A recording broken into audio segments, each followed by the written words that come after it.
Good morning, good afternoon, and good evening, everybody. Welcome to another Supatease video, and Blizzard has gone live with another round of class tuning adjustments on April 4th, and they will be going live on April 7th. These tuning changes focus on the game as a whole and trying to broaden the viability of some underperforming specializations. And as always, if you want to make sure that you're staying up to date with news related to World of Warcraft, educational and entertaining content, then make sure to smash that subscribe button. It is greatly appreciated. Now, I'm very excited about this one because I feel like a lot of specs are going to be covered here. It looks like a lot of tanks for Mythic Plus, which I have been diving into a lot recently. I just got 2600 IO score, not to flex or anything, okay?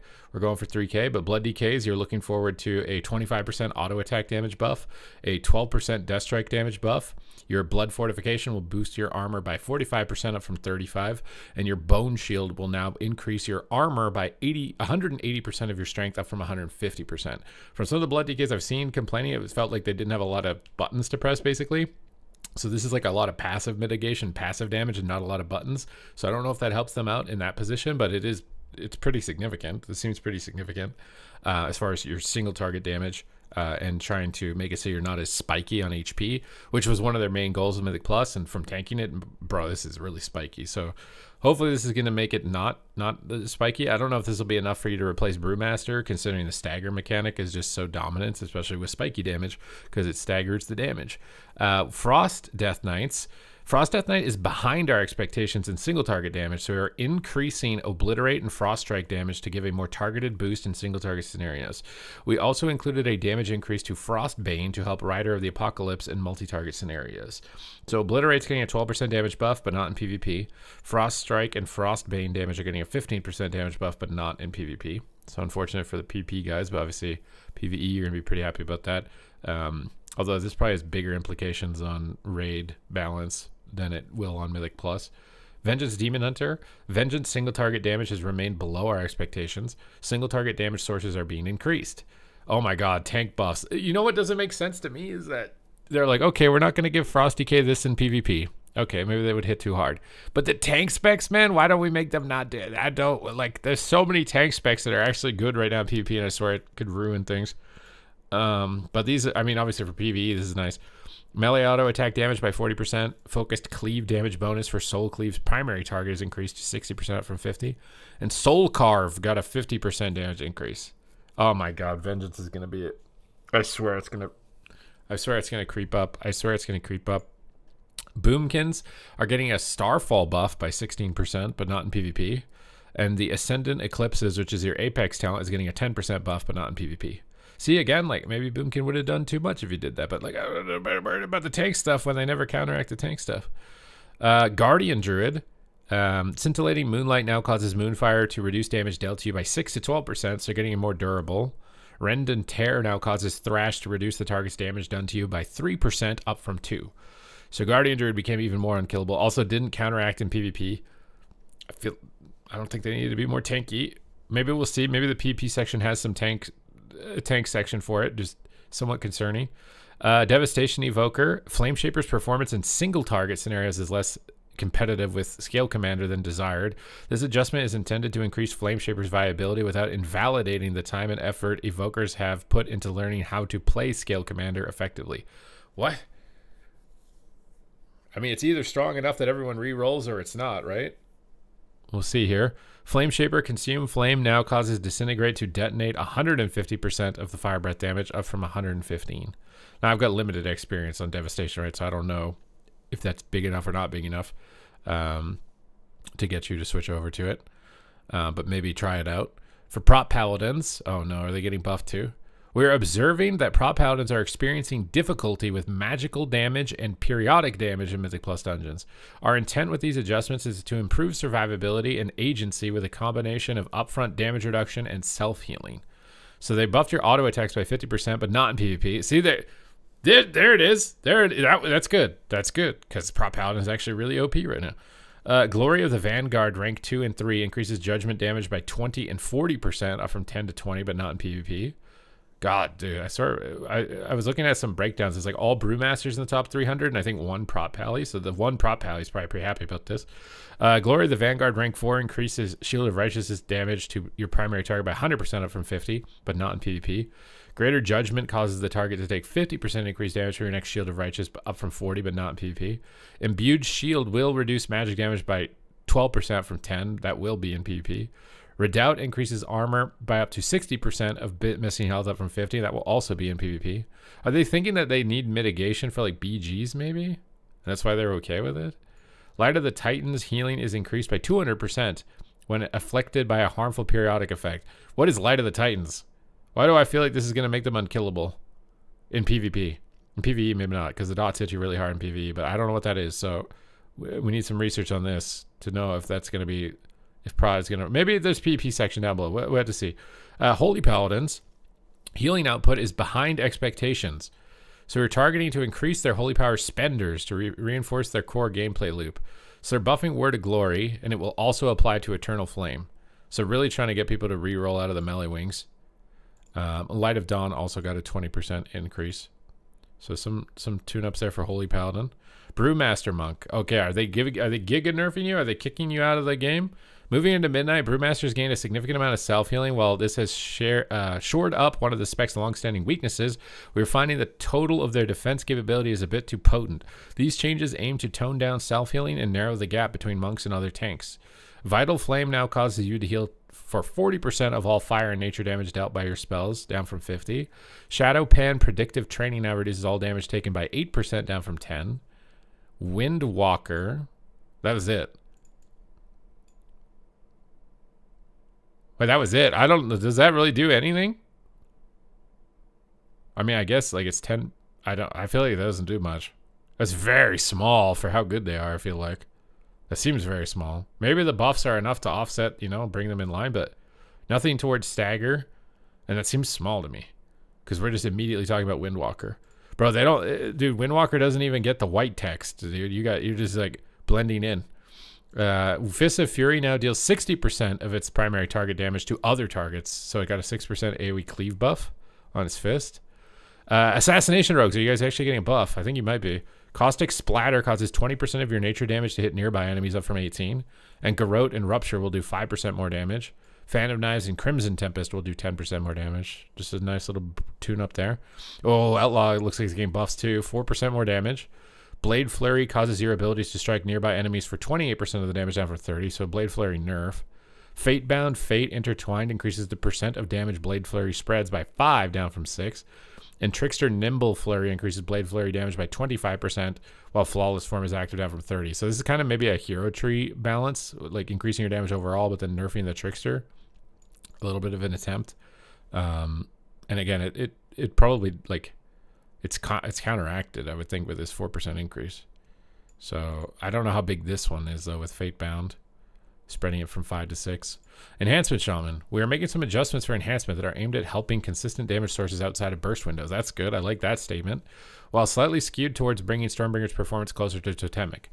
Lightning Bolt damage is increased by 8%, but not in PvP. Chain Lightning got a 25% increase, but not in PvP. Crash Lightning initial impact damage got increased by 20%, but not in PvP. Crash Lightning weapon enhancement effect damage increased by 10%, but not in PvP. Storm Strike and Wind Strike damage increased by 15%, not applied in PvP. I'm hoping they do some like cooldown modifying down here down below, because that's it for the PvE/PvP. This is now PvP only. Demon Hunter, they fixed an issue causing Illidari Knowledge to reduce magic damage taken by 1.8% per talent instead of 2%. I mean, it's nice they fixed a bug, but I don't think 0.2% saving you from sub-rogues. But you get 0.2%. Oh, I guess it's all Demon Hunters. So Devourer as well, but it's still 0.2. Oh, Devourers, it got some notes here. We're increasing passive mitigation for Devourer as their survivability in PvP was lower than we liked. We're also making another pass of lowering the burst potential from both hero talent trees and increasing overall. I like that statement. That's a good statement. All damage is getting 8% buff. Illidari Knowledge is now going to reduce damage by 4 to 8%. Well, didn't they just correct this to 2? I guess it doesn't really matter, but you'll get 8% magic damage reduction. Armor of Souls will increase your armor by 100%. That seems very significant. Void Scarred Void Surge, though, damage is reduced by 20%. And Annihilator Meteor damage is reduced by 10%. Annihilator Otherworldly Focus now increases Collapsing Star and Void Meteor by 15% when striking a single target, down from 35. The 8% buff overall, is it enough to... I feel like right now, like all of your wins are the big burst. You never win with just like your overall damage. So I feel like the survivability is nice, but I feel like the buff to everything else might not be enough. I feel like this is the right direction, but maybe not enough. Again, depends on if they're going to continue to do tuning, because I think this is the right direction. I don't know if the numbers are enough. Beast Mastery Hunter got a 5% nerf. You guys are finally not flying completely under the radar. Beast Mastery. How does Marksman not get nerfed, though? What? Okay, and no survival buff. Developer note for Windwalker. We are targeting a couple sources of burst damage as well as overall damage for Windwalker monks to reduce their outlier burst capabilities and tweak down their overall pressure. They reduced all of your damage by 3%. That seems, I don't know why. What else did they do? Glory of the Dawn damage reduced by 50%, and Weapon of the Wind increases damage during Zenith by 5%. See, that's good. I feel like those are good. I don't know about this overall. I mean, maybe they think overall is too high. This seems pretty sizable. A 50% nerf to the Zenith window and the Glory of Dawn. Seems pretty sizable. I feel like this maybe, I mean, if it ends up being overkill or not, I feel like this 3% is kind of just meh. Prot Paladin. We're taking another pass at reducing the strength of Prot Paladin, targeting their burst. They reduced all their healing by 10%, and they nerfed the Glory of the Vanguard by 25%. So that's like the random proc. That's definitely, I think, more in line with what was broken on Prot Paladin. They still have the spinning hammers, though. And they got the, I guess those buffs up top didn't, some of them went through like some passive mitigation. It's definitely better, though. I think this is better. For Assassination, Mutilate has fallen behind its expected contribution to PvP combat. A sizable buff is being applied. You got a 180% Mutilate buff. Mutilate must have been really bad, because I feel like 180% sounds like a lot, but might not end up being too much. On top of the buffs up top, that's pretty nice for Assassination. To be fair, though, I feel like you got a lot this time. Outlaw Rogues. Outlaw has been overly reliant on Adrenaline Rush and lacks damage outside of those windows. These changes increase overall damage while keeping Adrenaline Rush effective. I thought you wanted to lower its effectiveness. All damage increased by 8%, but then Menacing Rush damage bonus during Adrenaline Rush is only 10% down from 20. So that's the type of stuff I wanted to see on Marksmanship Hunter and Enhancement Shaman, and both those specs aren't on here. So like, I feel like the Outlaw burst window was not even like that scary. Were there? Subtlety Rogue isn't on here, but Outlaw is on? Oh no, Subtlety is here. Trickster Flawless Form now increases damage of finishing moves by 2% per stack, down from 4. So 50% nerf to Trickster. I don't know if that's enough to shift you out of Trickster, but it is a nerf to the burst on Subtlety and overall damage. Well, it's something. It's something. It still kind of feels like slap on the wrist compared to Outlaw. I feel like that seems like a lot on their cooldown. Restoration Shaman. Oh my god, you guys actually got buffed. 20% healing wave buff. It's still the problem with Shaman is that it doesn't have a lot of good reactionary healing to Marksman Hunter burst, which didn't get touched. What is an Enhancement Shaman, which didn't get touched? So I'm still a little concerned that might not even be enough. It's definitely better than nothing, but it might not be enough. Affliction, you're getting a buff. Thank God, bro. I miss dots so much.